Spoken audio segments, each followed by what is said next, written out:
All that shortly, but first, India is in the midst of a digital revolution with some of the lowest 4G data prices available anywhere in the world. More and more Indians are now logging online to work, consume media and even do business and indulge in shopping. But was this the case always?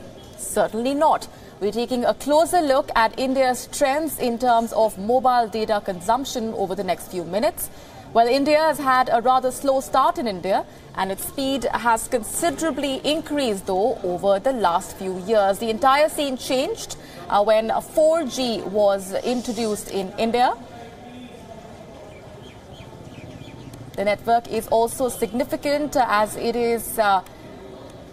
it provides long-term evolution of the mobile networks in India. It also means that according to the data which has been provided by the web-based network diagnostic application Ookla, India has improved the most when it comes to broadband download speeds in 2017, beating the likes of China, Japan and the United States with almost 77% improvement. In terms of mobile download speeds, India came in the second position behind its South Asian neighbor Pakistan, but ahead of Brazil, Japan and the United States with a 42% improvement. It's certainly a reason to cheer for all the internet users in India, but on the global stage, the situation is a bit worrisome. On a global scale, India ranks at a number 109 when it comes to mobile downloads, with a speed of 8.8 megabits per second and stands at the 76th position with speeds of 18.82 megabits per second. Norway leads by a significant margin in terms of mobile download with the speeds of 62.66 megabits per second, a huge margin of difference there, while Singapore leads the chart of more broadband downloads with speed of 153.85 megabits per second. The numbers show that India still has a long way to go before it can catch up with the leaders on the global stage. In fact, Doug Suttles, who is the co-founder and the general manager of Ookla, which has carried out most of these researches, says that he was highly optimistic about the capacity for growth that is available in the Indian market. I'm quoting from a statement he made. Mobile and broadband internet speeds in India have certainly evolved over the last couple of years. India, though, still has a long way to go to catch up with countries that have top speeds around the world. However, we at Ookla are highly optimistic about the capacity for growth that is available in the Indian market, unquote.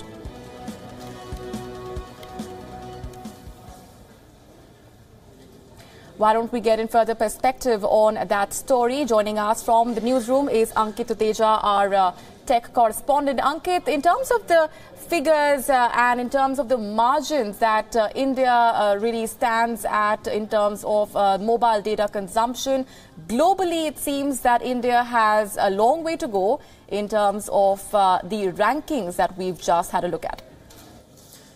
So, Molly, one thing that we need to know here is that it's interesting to see that the mobile speed is on the rise, but the concern here is that when you take a look at the global picture, we still rank pretty lower in the global chart.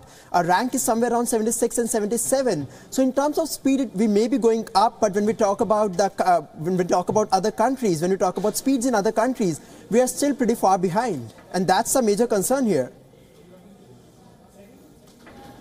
Ankit, in terms of the measures that have been taken in the Indian sphere, in terms of improvement in consumption of mobile data, what according to you seems to have really gone wrong or is lacking in terms of India's mobile internet speeds, in terms of the measures that have been taken already or are on the horizon? So one thing that we can talk about here is that if you talk about the measures, one reason that people are moving to high data consumption right now is the competitive scenario in the telecom market.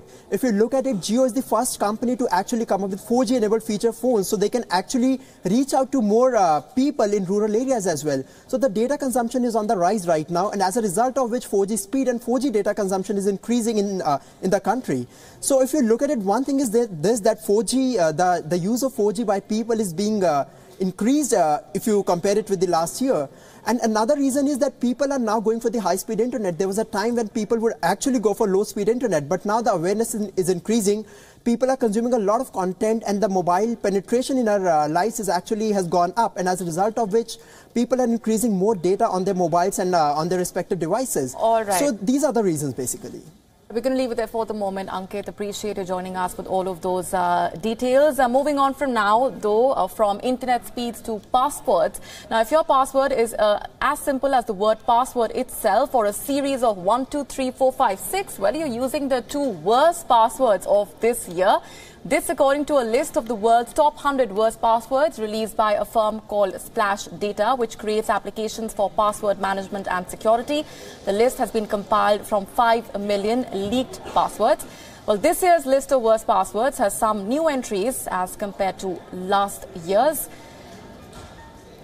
This year's entries include passwords like hello, freedom, monkey, and Star Wars. This year, Star Wars found its way to the list as well. According to the list, 3% people used the worst password 1, 2, 3, 4, 5, 6.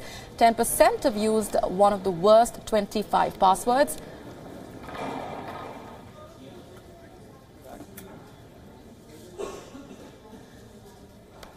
According to that study, people often use strings of sequential numbers as their passwords. According to experts, though, people should use phrases of 12 characters or more with mixed types of characters, including upper and lower cases.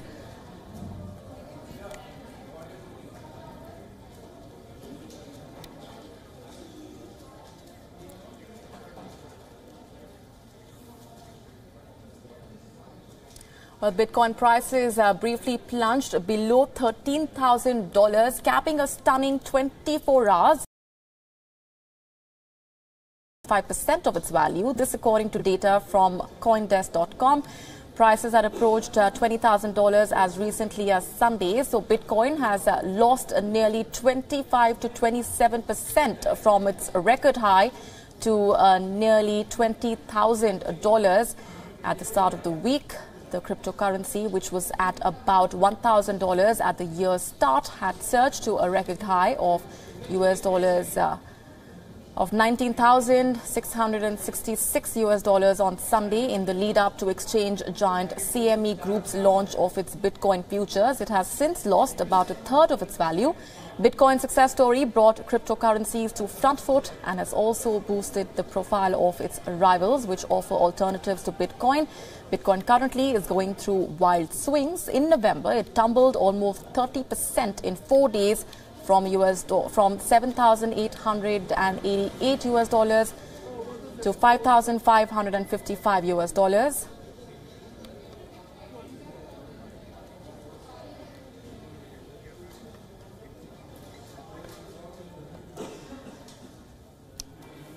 Joining us for more on this is our chief business correspondent, Sumit Chaturvedi. We've been looking at the spike in terms of the Bitcoin's exponential rise. Sumit, what explains these figures now? Well, earlier they were rising because a lot of future trading was allowed. Well, remember last Sunday, future trading was allowed in Bitcoin, which was giving a kind of legitimacy to overall cryptocurrencies, especially Bitcoin. It kind of gave a hope to people who couldn't buy it, that they should buy it, because going forward it could become a legal or legitimate currency, cryptocurrency.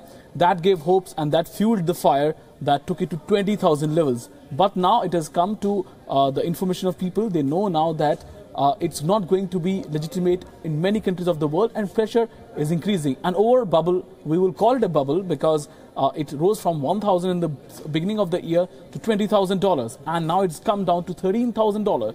Clearly, it was a bubble that we won't say has burst so far, but yes, it is deflating, and that's why it has happened and it has come down. The interest of people is still there, however, and it may touch new highs. Though it's a volatile currency, in November and September before this, it came down earlier as well. It's a volatile currency, and it's likely to remain like this till the time it gets some legitimacy in different corners of the world and economies of the world. In terms of the rise, Sumit, the year in a way began with Bitcoin seeing a surge over the last few months. We've seen the exponential leaps that Bitcoin has been taking. Who are these people who are investing in Bitcoin, and what, according to you, is in store for this cryptocurrency? Of course, a lot has been spoken about the loopholes involved and the security threats involved in the use of that currency as well. Well, mainly Bitcoin.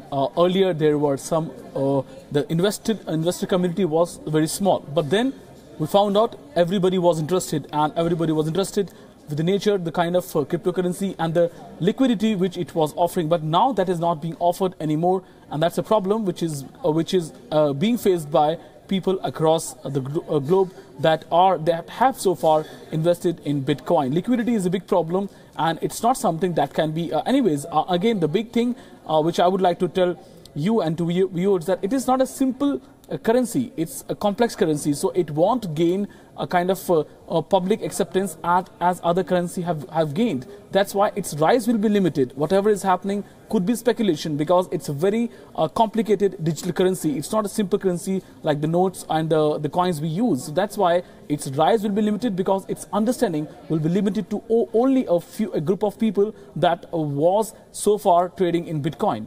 All right, we're going to leave it there for the moment. Sumit, appreciate you joining us with all of those details. We're now going to turn our attention to our other top focus. And the question we're asking this minute is, are you one of those looking dejectedly at those holiday ads this season? Well, if this helps at all, you're not alone. India has been ranked the 4th most vacation-deprived country worldwide. A study has revealed that about 40% Indians are unable to utilize all their vacations due to busy work schedules, whereas 32% are unable to take offs from offices due to their personal schedule. The Vacation Deprivation Report 2016 says about 95% Indians consider vacations as important for a healthy work-life balance, but nearly half of them do not use their entitled holidays, and a quarter find coordinating offs with family difficult. Then there are also some who believe that full attendance means a good impression at work.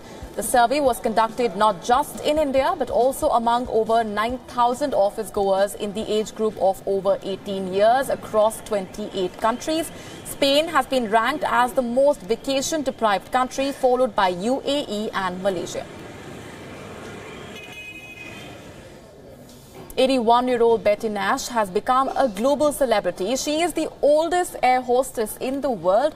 Striding in style, this octogenarian is all set to turn 82, but is in no mood to retire. Here's more. The profession of flight attendants is often said to be age discriminatory, but not for Betty Nash, an 81-year-old with American Airlines.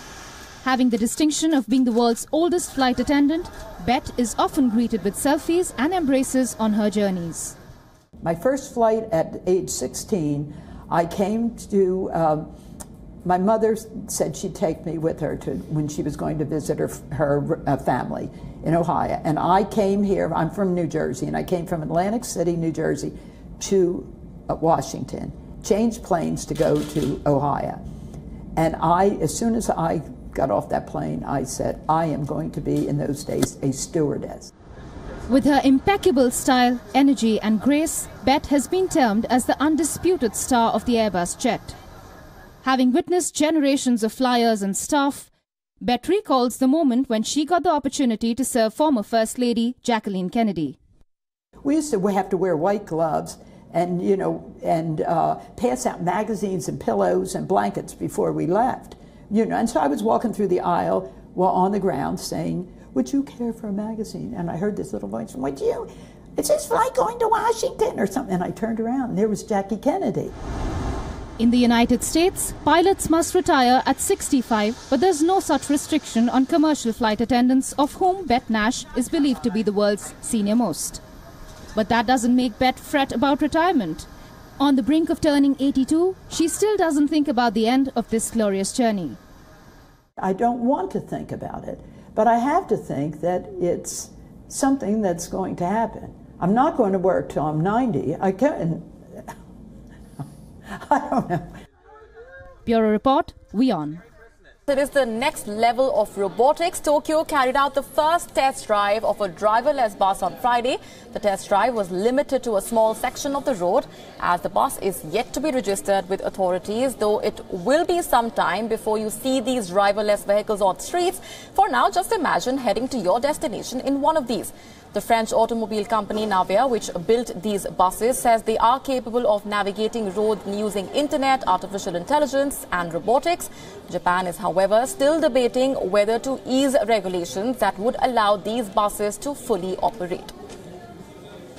この規制の問題ですとか、自動運転はきっと運転の能力としてはできうると思うんですけども、いろいろそこの部分で、今までのルールをどういうふうに乗り越えていけるか、これを当局といろいろ打ち合わせして超えていかなきゃいけない部分があると思いますね。Moving on for now, Miss Iraq Sarah Eden posted a selfie with Miss Israel on Instagram just a few days before the Miss Universe pageant. What she did not know at that point was that the post, which carried a message of peace and love, will turn her life upside down in a matter of days. Sarah Eden's selfie with Miss Israel Adarganzaman at the Miss Universe pre-pageant shoot did not go down well with the people in Iraq, seeing it as an act against their country. Sarah Eden's post became a topic of national debate. She and her family received death threats. Sarah Eden says that the Miss Iraq organization also asked her to take the photograph down.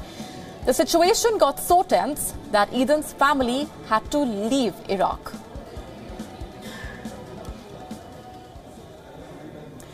We're now going straight across to Sarah Eden, who's joining us live on the broadcast this minute to speak with us. Sarah, appreciate your speaking with us here on WION. Let me begin by asking you first up, did you ever think that your selfie with Miss Israel, which carried a simple message of peace and love, would have led to such outcry and become a national debate issue?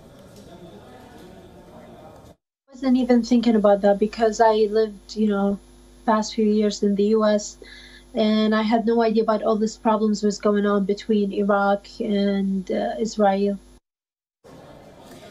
All right, Sarah, did the Miss Iraq organization threaten to strip you of your title? And if yes, at whose behest do you think they made that threat? They threatened me in a way like they kept asking me, take it down, take it down. They said, you will lose this title because you're not representing Iraq. Iraq doesn't have any relations and you're doing this. You're representing yourself.